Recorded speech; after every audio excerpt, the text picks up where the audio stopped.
Hello. One of the most common questions I get asked about the car business from people entering the car business is um, how do you know what cars to invest in? And obviously, this question comes from following a recipe, just like anything else that you do.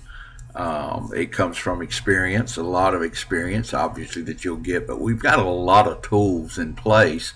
And specifically, one of the things that I do, and you should do if you're going to enter the car business, is become very skillful in the market. Now, the used car business has a lot of different markets in it. If you have an ego and you want to sell nicer import cars, then that's a market.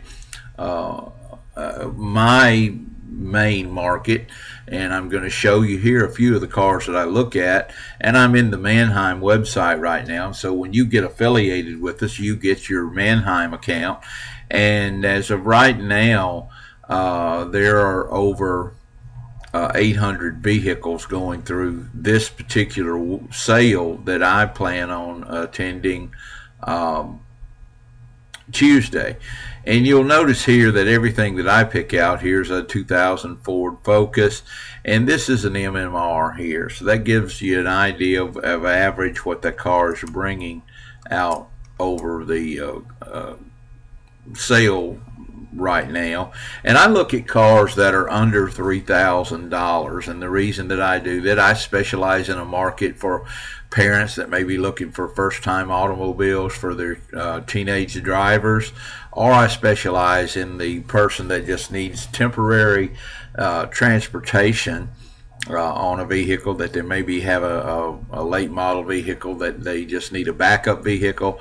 So I specialize in vehicles that are under $3,000. I've found from experience you make as much money by investing under $3,000 as you do $10,000, because this is not a percentage game. The more you spend does not necessarily mean that you're going to make that much more on the vehicle. A nicer vehicle may make it sell easier, but price is a lot of the first thing that people look at. And I found one of my magic numbers is, like I said, when I could retail a vehicle under $3,000. This particular vehicle is at my max. You'll see here it's a 2000 Ford Focus, but it's it's 2011, and so nice car. As far as I can tell from the workbook, it shows a 3050 MNR.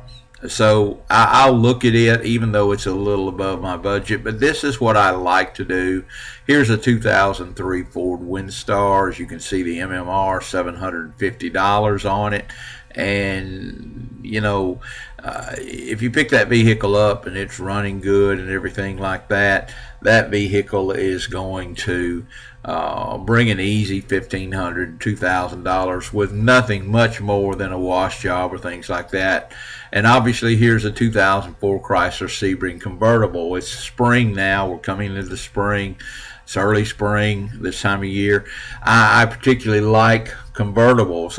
Here you are with a pretty nice little car here, and you have the benefit of being able to throw the top back on it. And the MMR on this car is $1,000. Now, I don't expect to get this car for $1,000, but it gives me a guideline that 12, 13, 14, $1,500.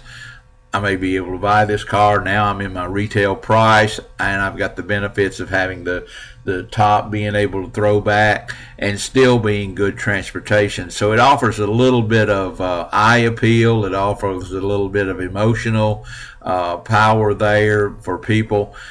So I like that type of car if it runs out good. The next thing is a 2008 Chrysler Sebring. Again, same thing, an '08 model with just barely over 100,000 miles on it. Got an MMR 2825. This car should bring $400 to $4,500 on the open market if it's decent. may require a little bit. And I like to look at these older Miatas. I don't know why, I just like the little cars.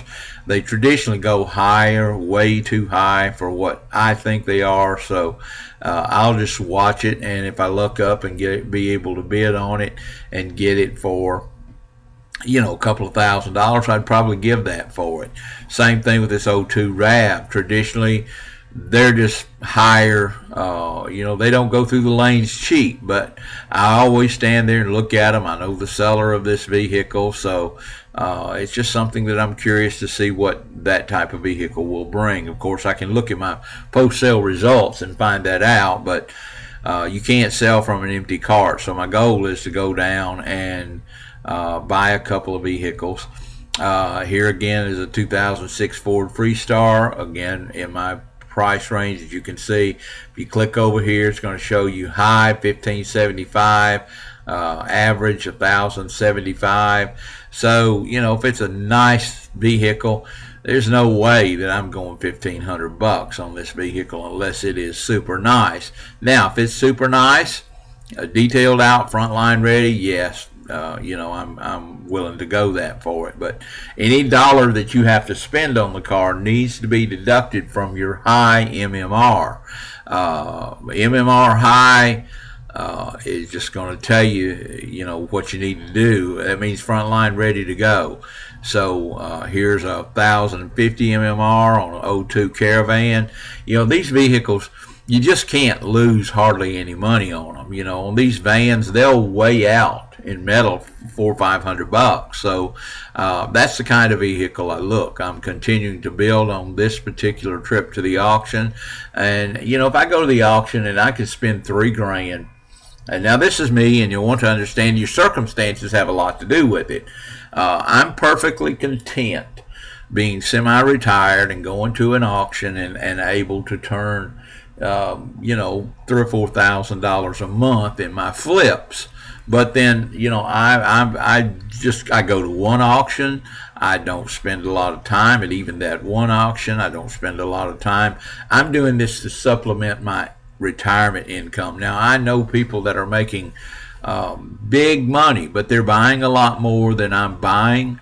I'm a real conservative bidder. I'm a real conservative flipper, and I do fairly well. But then again, by comparisons to some people that I work with, they quadruple the amount of money that they come in because they're just willing to work harder for it. And trust me, this business is like any business at all.